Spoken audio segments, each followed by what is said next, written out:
उत्तराखंड की नौनी सोसाइटी और इंस्पिरेशन पीआरएन इवेंट्स की ओर से पारंपरिक पर्व इगास के उपलक्ष्य में एक भव्य सांस्कृतिक कार्यक्रम का आयोजन किया गया। नेहरू कॉलोनी के समीप स्थित होटल एनजे पोर्टिको में शुक्रवार को हुए इस कार्यक्रम में ढोल दमाऊ की थाप के साथ उत्तराखंडी संस्कृति की झलक भी देखने को मिली। कार्यक्रम की शुरुआत सरस्वती वंदना से हुई। इसके बाद अदम्या और दिव्यांशी ने गढ़वाली गीतों पर मनमोहक नृत्य की प्रस्तुति दी। अपना घर अनाथ आश्रम के बच्चों ने भी रंगारंग कार्यक्रम पेश कर दर्शकों की वाहवाही लूटी। कार्यक्रम की मुख्य अतिथि राज्य महिला आयोग की अध्यक्ष कुसुम कंडवाल ने कहा कि सबसे पहले तो मैं आप सभी को इगास दीपावली की बहुत शुभकामनाएं देती हूं और विशेषकर उत्तराखंड की नौनी सोसाइटी के द्वारा जो आज ये कार्यक्रम आयोजित किया गया है इगास का कार्यक्रम, तो निश्चित ही हम उनको बहुत शुभकामनाएं देते हैं कि आपने आज वो हमारी पुरानी यादें, जो हमारी पहाड़ों की यादें थी, जो हमारी संस्कृति थी, उसको आपने इस देहरादून शहर में सभी को दिखा के और ये दिखाया है कि हमारी संस्कृति कैसी थी पहाड़ों की। और आज हमें आवश्यकता है कि हमारे जो आने वाली पीढ़ी है, जो हमारे आने वाले बच्चे हैं, उनको इस हमारे जो ये संस्कृति है उसके बारे में, जो हमारे त्यौहार हैं उनके बारे में उनको जानकारी हो कि वास्तव में इगास क्यों मनाया जाता है और इगास को हम किस तरह से मनाते हैं इसके लिए। और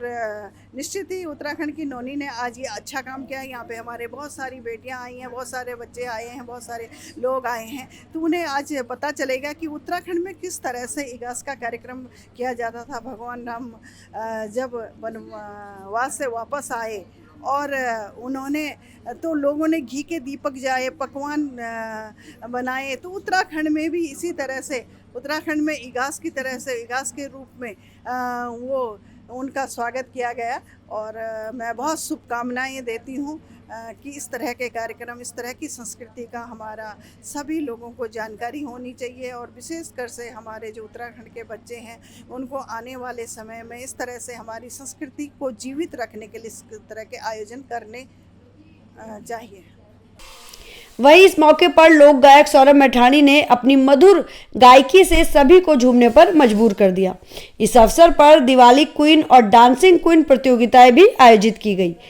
जिनमें प्रतिभागियों ने पूरे उत्साह से भाग लिया। साथ ही दर्शकों के लिए लकी ड्रॉ का भी आयोजन किया गया। उत्तराखंड की नौनी सोसाइटी की अध्यक्ष नलिनी गोसाई ने इस मौके पर सभी का आभार व्यक्त किया और उन्होंने सोसाइटी के उद्देश्यों पर भी प्रकाश डाला। कार्यक्रम का संचालन शिक्षिका एवं राज्य आंदोलनकारी मनीषा रावत ने किया। कार्यक्रम में MDDA, Doon international, VLCC, Namakwali, Himalaya tree और युवा हिमालय का विशेष सहयोग रहा। मैं अर्चना श्रीवास्तव और आज इस समय यहाँ पर आकर के मुझे बहुत खुशी महसूस हो रही है।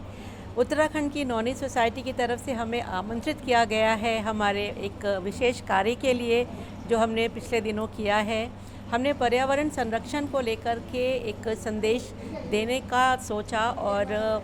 कश्मीर से कन्याकुमारी तक का सफ़र हमने तय किया था।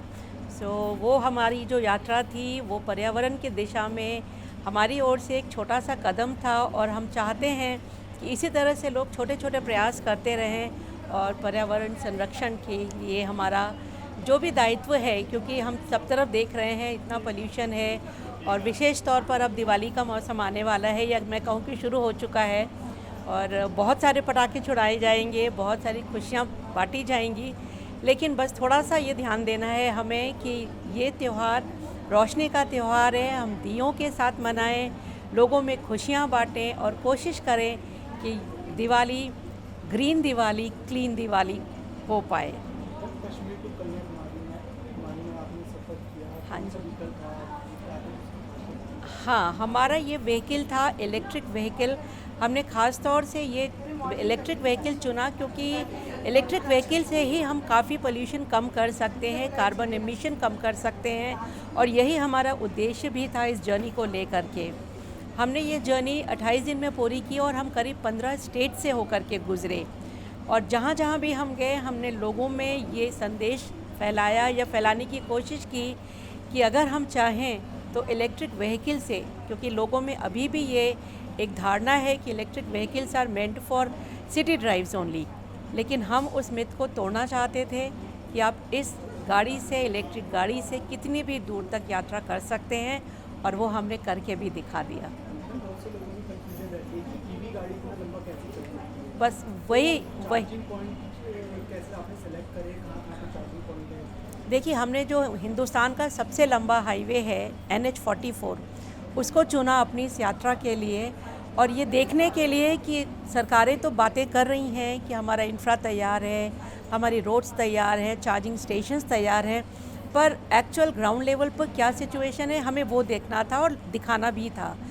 और मैं अब आपको बताऊं कि इस पूरी यात्रा में सिर्फ एक जगह झांसी में हमें चार्जिंग की थोड़ी सी परेशानी हुई, उसके अलावा इस पूरी यात्रा में करीब 8,500 किलोमीटर का सफ़र हमने पूरा किया, और चार्जिंग को लेकर के हमें कहीं कोई असुविधा नहीं हुई। तो कह सकते हैं कि India is ready for future vehicle, electric vehicle, और ये सबको अपनानी चाहिए। अब अगर हम अपनी गाड़ी ख़रीद रहे हैं या ख़रीदने का सोच रहे हैं तो हम ज़रूर इलेक्ट्रिक व्हीकल ले सकते हैं बिना किसी हिचकिचाहट के। हाँ जी, बिल्कुल, जैसे मैंने अभी बताया कि इगास एक उत्तराखंड का फेस्टिवल है जो जो दिवाली के 11 दिन बाद मनाते हैं, और इसमें ऐसा मानते हैं कि इस दिन से जो भगवान विष्णु हैं वो 4 महीने के लिए सोने के लिए जाते हैं। तो ये त्यौहार चारों तरफ खुशियाँ बिखेरने का त्यौहार है।